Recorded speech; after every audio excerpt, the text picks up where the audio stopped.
Joko, why do you create?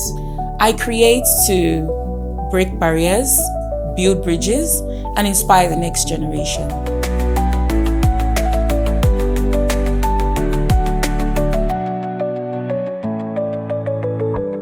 Today, we sit in conversation with a phenomenal woman. They say women are the epicenter of creating, and she has used her imagery and her skills in photography to make women look the best that they can. This is She Creates in conversation with Jokotade Shonowo. Hi, Buki. Thanks for having me here. I'm going to jump right in and ask you this. You started out in a different field than photography. So how and when did you realize that you had magic for more? I would say photography literally sought me out, right? Because I discovered it right at my fourth year in uni, studying microbiology.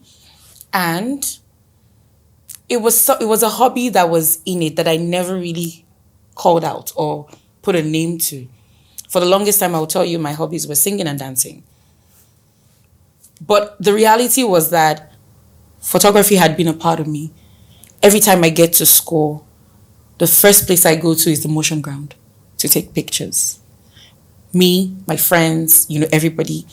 As we had mobile phones that had better cameras, I would do everything, to make sure I get one that has a really good camera and then take pictures of myself, my friends, go the extra mile to even print them and bring them back. So the realization came to me when I was having like an in-depth conversation with friends about what we wanted to, do later on after school. And that was when it hit me that I really liked photography, and I pursued it, ever since.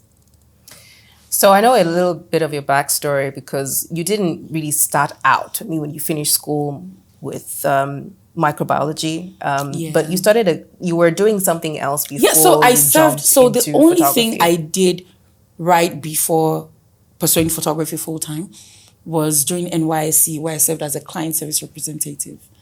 And even that was just a case of that was what was available pretty much. So it wasn't a path that I was towing, yeah. And then alongside that, I was always doing photography. And from then on, I transitioned fully into photography. Some would say that photography is a male-dominated industry. Perhaps the climate is shifting a little bit or has shifted. There probably is still a little bit of ground to cover.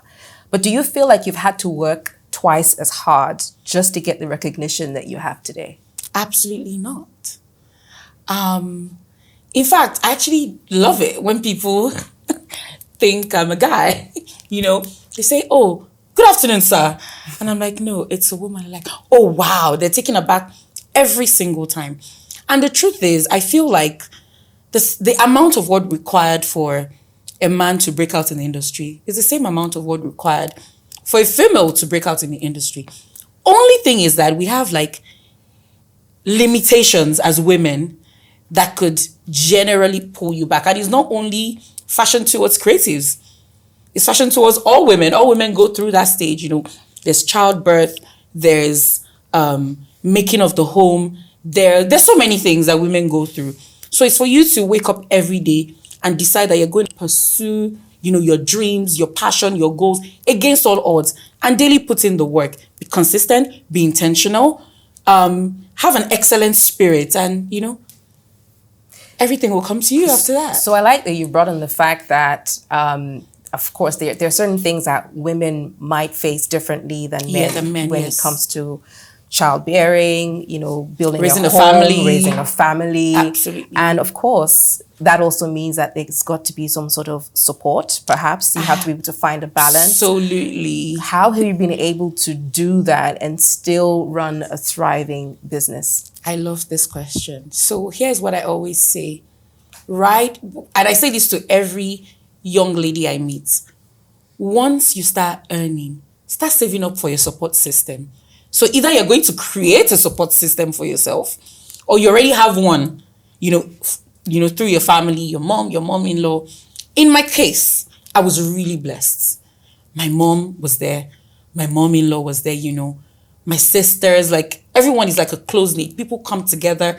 My friends, to literally support me. So it's a case of, and I'm also a very spontaneous person, by the way. So when an opportunity presents itself, I'm just thinking, okay, how can I make this work? So I'm thinking, who can I drop my daughter with?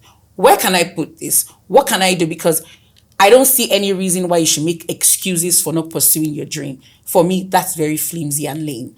So I don't see all of the things happening around me as limitations. Instead, I find a way to solve the problem so that I can also chase my goals, simultaneously. So I would go and call my sister, oh, I have to do this today. Can you help me with this? I mean, it still happened yesterday. Probably still is going to happen today, So what I do is I make sure that I surround myself with people who can show up for me. And also in return, when they need me, I also show up for them. So support system is very key. So you can either have like a God-given support system, but when you don't have one, then you should create it, whichever way that you can. And there are quite a number of ways in which you can do that. You can even go to the extent of hiring a home manager, because I remember that there's a particular lady I met in 2019 when I went for someone's birthday in Seychelles, and she was telling me about how she has this, what's it called now? I've forgotten the name, but I'll just say a home manager. And the person literally creates like a schedule. It's like having a teacher for your daughter, but it's in the house and she lives in. So she literally creates like a plan, a schedule, everything for that child. So everything that the mom would have done, plus what the teacher would do, is what she's structured for her child in home because she's a busy woman. So I also take cues from people, from successful women who are killing it, in their careers, their businesses. Look at ways in which they've been able to do stuff and try and find a way to incorporate it, in my life. Talking about taking cues from other successful women that have influenced you, I guess this brings us to the question about mentorship. Absolutely. And how has that featured in your life and in your career? And how important is that for young female creatives to also have? I would say that I have literally been raised on the arms of women, right? Because for every step, for every new ground that I'm breaking, if you look at it, we have women behind it. So they're there they've walked that path ahead of you. So basically, it's only natural, if you're smart, to take a cue or two from their lives. Even similar to running my business, I was just having a self-discussion the other day about how I intentionally patronize businesses that I think are doing things right, experience them as a client, see how they're doing it, and then infuse it into my own business. Same thing should apply to your life. When you're attracted to these people or they seek you out, because sometimes God sends them to you literally and they handpick you, also check how they're doing things and find the things that you can embody and imbibe, from their day-to-day life through the way that they interact with you. Add one or two there and you'll be better for it, really. So you said that you use photography to help women see the best versions of themselves. Well, maybe not in those words, but you've said it in many other different ways. Yes. Have you ever had a moment where someone told you, gosh, this session changed my life? And how did that make you feel? This happens almost every time. And I'll start from my personal vision. I know very well that everything that God has created is beautiful, right? And as such, God has given me photography as a tool to help people unravel this beauty that He has placed within them, help them capture it, share it with them so that they can showcase with the whole world. So in doing this, I meet people who have been conditioned to see themselves in a different light based on other people's perceptions, and I help them find themselves again. I'll give an example. I once photographed a woman. When she walked into the studio, I was just like, oh my God, who is this gorgeous woman? 10, 15 minutes into the shoot, she goes on about how she's not beautiful. And I'm wondering, I'm like, who lied to you? Who said these untrue words to you? But by the time we were done, and we were finished with the session, she was like, oh my God, I didn't realize, I looked this good in pictures. So because of that, she never used to take pictures, so having that session changed her perspective about how she's now going to see herself. So when I'm able to do that for people, it excites me. It makes me feel like my partnership with God in fulfilling God's mandates on earth is being achieved, basically. Well, it does say in the Bible that we are God's creation. We are created in His image, and He's a creator, and so we have a mandate. And we are co-creating with God. Yes, absolutely. So that absolutely makes sense. So aside from having a successful photography business, you also established a foundation, Poshclick Foundation, correct? Yes. You established it to help empower, equip, and educate young creatives. How do you feel that your creativity has become an empowering tool for others? Creativity is something that resides in all of us, right? And generally with Poshclick Foundation, what we've found is that, or the gap we've noticed is that a lot of students don't get to go through with university education, or they want to and they don't have the means to.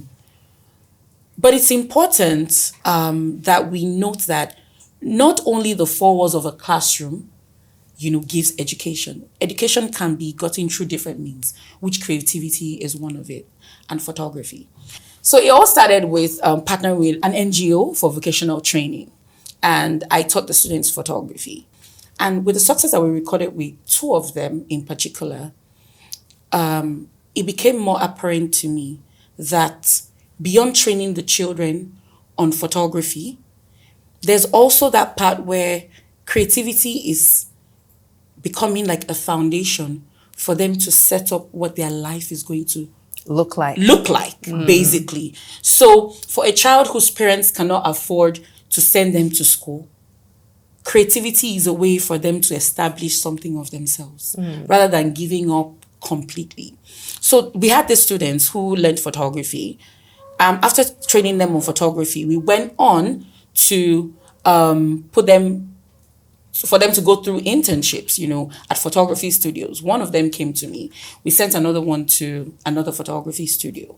And what's happening today, right now, is that both of them now have thriving photography businesses, and they're sending themselves to school.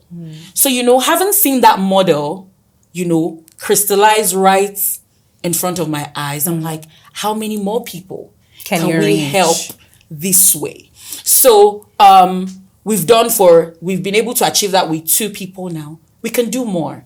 And then what happens is these people are also going to create job opportunities for others, tell their stories such that others also know that they can do the same, and lead better lives generally. Because in the end, it's just my own quota towards economic development. That is awesome. And one final question. If you could pass down one lesson to the next generation of women creators, what would it be? Not just one, 2. Okay. The first one is that you're enough. You're enough. While no man is an island, you're enough. And the second one is do everything with excellence. Exude excellence. Excellence in your craft. Excellence in your relationships. Excellence in all that you do. Just reach excellence and everything will fall in line. Jokotade Shonowo, CEO of Poshclick Portraits and also founder of Poshclick Foundation. Phenomenal woman, photographer, image maker, I will say queen maker as well. Thank you so much for being in conversation with us on She Creates. And a final question, Joko, why do you create? I create to break barriers, build bridges, and inspire the next generation.